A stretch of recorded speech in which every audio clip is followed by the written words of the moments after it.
Alexandra, Yulia, Ivan, Alexander, Stanislav and Yaroslav, representing the brave people of Ukraine, dear 2022 Sakharov Prize finalists, dear colleagues, it is my privilege to welcome you all to the European Parliament for the 2022 Sakharov Prize Award ceremony.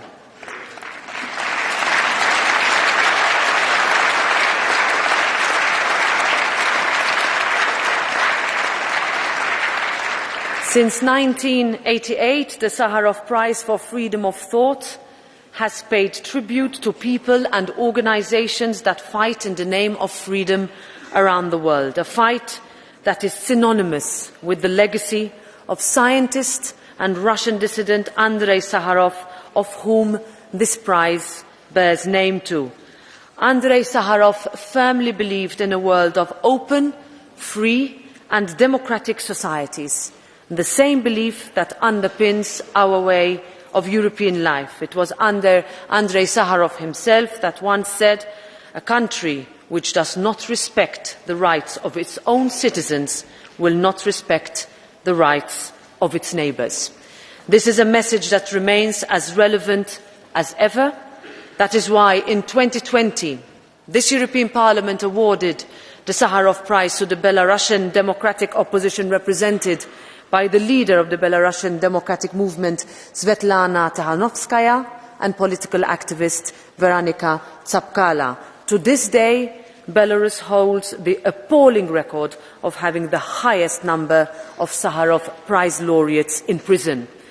This is also why, in 2021, the European Parliament awarded the Sakharov Prize to Russian opposition leader Alexei Navalny for his fight against the Kremlin's abuse. And here again, I take the opportunity to call for his immediate and unconditional release.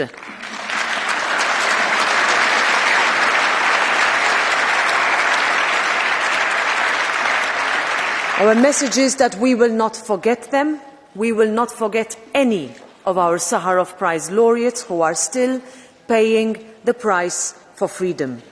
This year, we meet to honour our 2022 Sakharov Prize laureates, the brave people of Ukraine, represented by their president, elected leaders and civil society. Ukrainians who have already fought hard and sacrificed so much for their freedom and our values. And so, as an introduction to this award ceremony, I invite you all to watch a short video on the laureates of the Sakharov Prize for Freedom of Thought.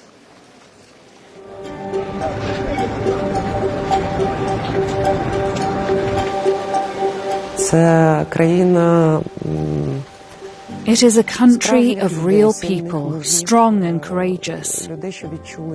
People who felt their strength and showed the world an example of resilience and perseverance.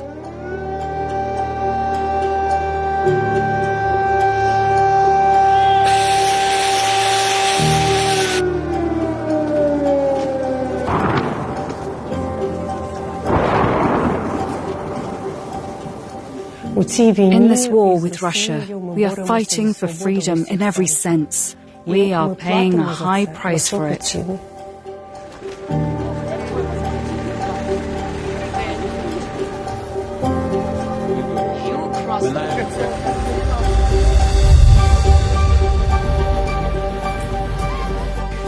No one will break us.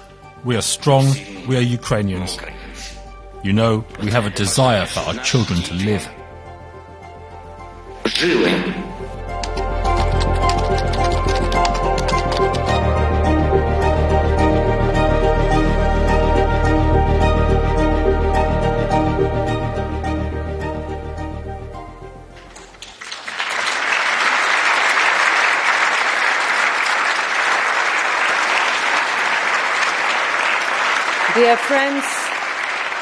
Dear friends, today marks the 293rd day of war in Ukraine. We have witnessed the inspiring resistance of ordinary citizens making the ultimate sacrifice to delay a column of tanks. Senior citizens standing up to face down Russian troops with nothing but pride as their weapons. Brave women forced to give birth in underground metro stations. To these people, the message from Europe has been clear. We stand with Ukraine. We will not look away. The Ukrainian people are not just fighting a war of independence, but fighting a war of values. The values which underpin our life in the European Union and that we have long had the luxury of taking for granted each and every day. We often speak about democracy, freedom, liberty, as if they were some abstract concepts that do not really translate into much in practice. But the ability to vote for who we believe in, to read independent journalism, to assemble and to say what we want to say, to disagree and dissent, to pursue whatever gives us most happiness in life, to live and love as we choose without consequences, these are what democracy, freedom and liberty mean. And the Ukrainian people deserve to have that too.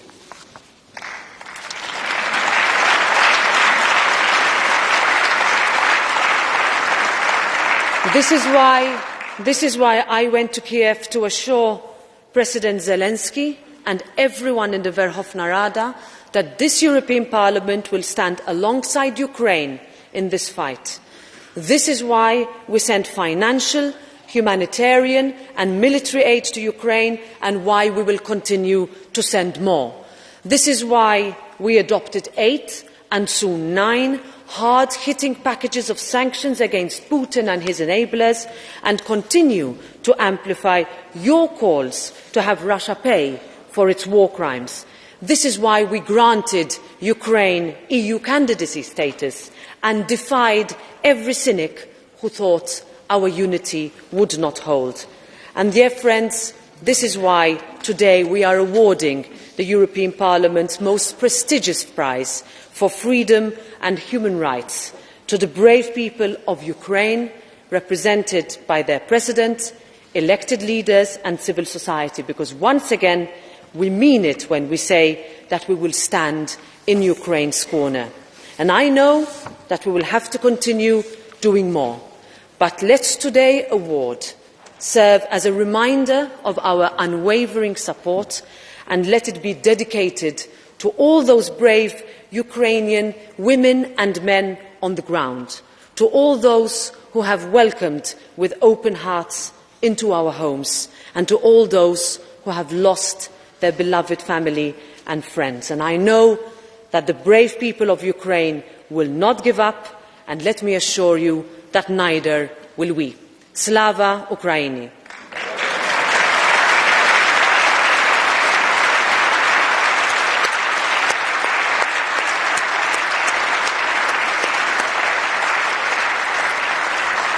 It is now my immense honour to give the floor to the President of Ukraine, Volodymyr Zelensky. President Zelensky, you have the floor.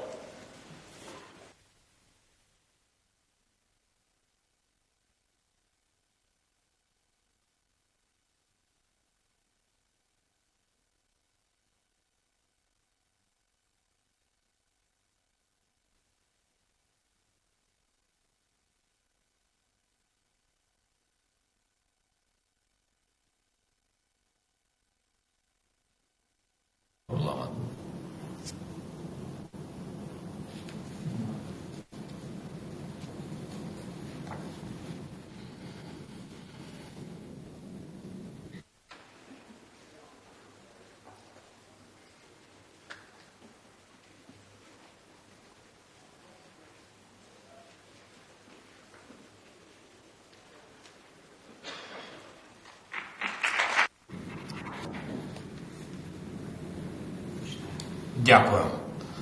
Дякую, Роберто. Дякую. Шановна пані президент, дорога Роберто, дорогі друзі, я вітаю вас від імені усіх наших людей, велика честь.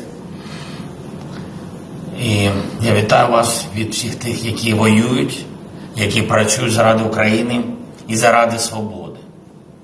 Заради того, до чого неможливо уявити всіх нас життя Європи.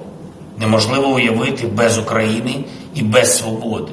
І не лише тому, що це буде просто неправдою, але й тому, що будь-яка спроба позбавити Європу України і свободи – це завжди злочин. І ми бачимо такий злочин зараз. Терористичну війну Росії проти України і Європи. Це було і в минулому, коли тиранії намагалися підкорити українців і позбавити свободи усіх європейців. Але коли тепер ми переможемо, українці та всі європейці, ми переможемо саме так, щоб ніколи знову не було спроб позбавити Європу, України і свободи. Ми переможемо так, щоб навіть намагань не було застосувати знову геноцидну політику проти наших людей, як в Україні, так і в усій Європі.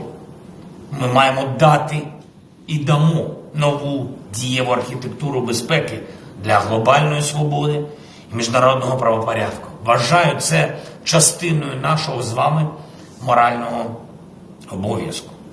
Погляньте, як наступає російська армія. Окупанти випалюють все перед собою. Артилерією і ракетами, бомбами, і дронами, мінами, боєприпасами, що не розірвалися і залишаються в нашій землі.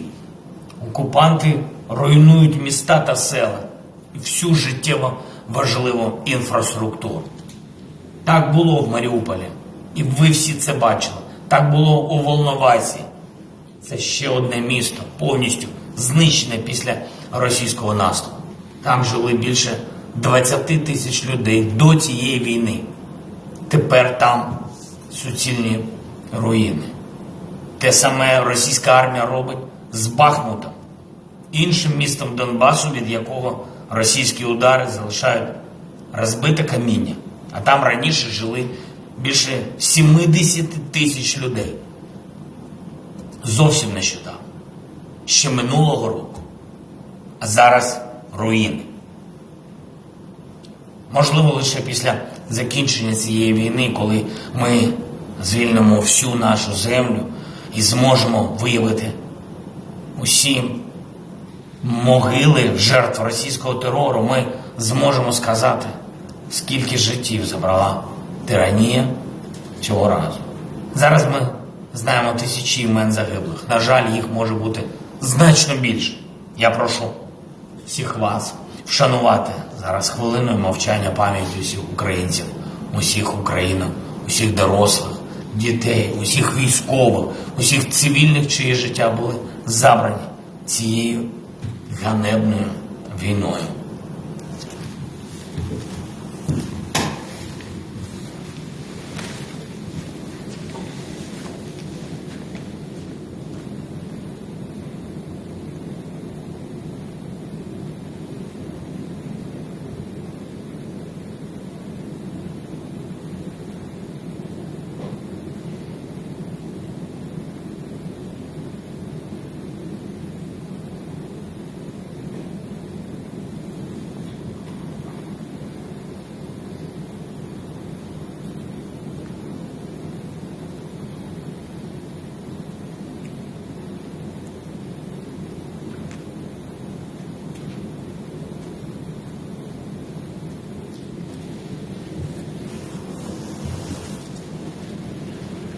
Дуже дякуємо вам. Дорогі друзі, треба діяти вже зараз, не чекаючи закінчення війни, щоб притягти до відповідальності усіх, хто її розв'язав, і щоб не допустити будь-якого повторення агресії. Це буде найефективніший захист свободи, прав людини, верховенства права та інших наших з вами спільних цінностей, які уособлює, зокрема, ця відзнака Європарламенту, премія імені Сахарова. Я вдячний усім, хто розслідує і допомагає розслідувати злочини окупантів в Україні, хто шукає інформацію про російських вбивць і терористів. Я вдячний Міжнародному кримінальному суду, який тісно співпрацює з українськими прокурорами і має чіткий намір здійснити правосуддя щодо скоєного окупантами на території нашої держави. І я вдячний усім лідерам і державам, усім політикам, міжнародним організаціям, які працюють разом з нами та докладають усіх можливих зусиль для створення трибуналу щодо злочину агресії Росії проти України. Закликаю усіх вас, ваші партії і держави дієво підтримати цю роботу. Трибунал має запрацювати. Європарламент вже підтримав цю ідею.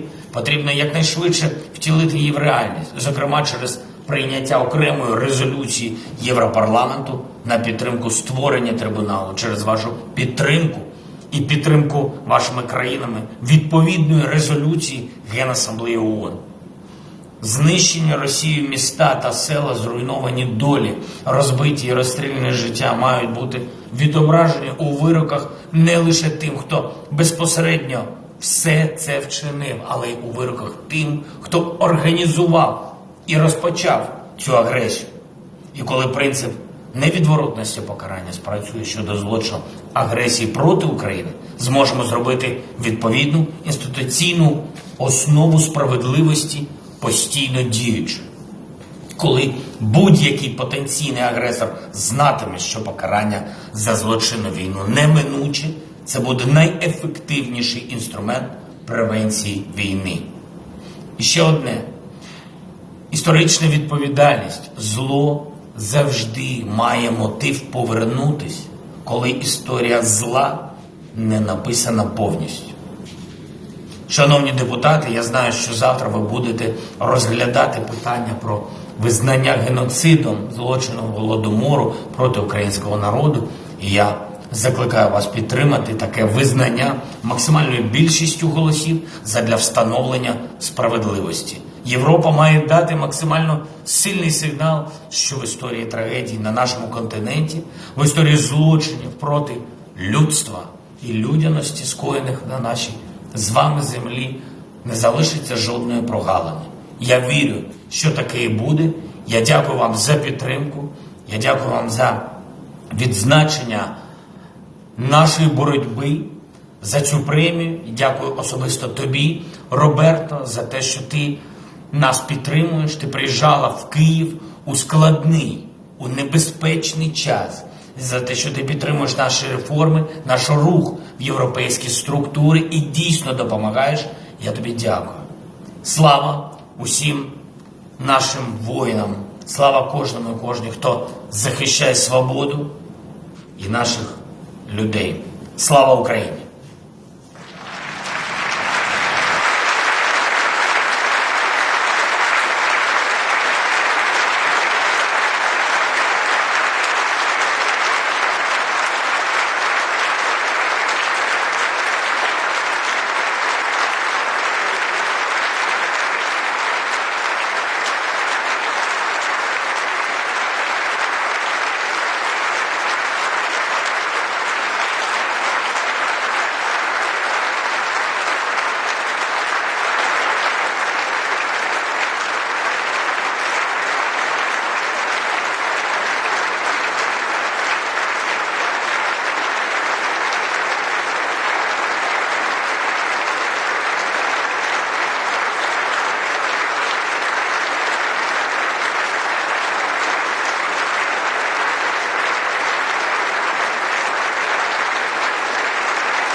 Thank you, dear colleagues. We proceed with the vote.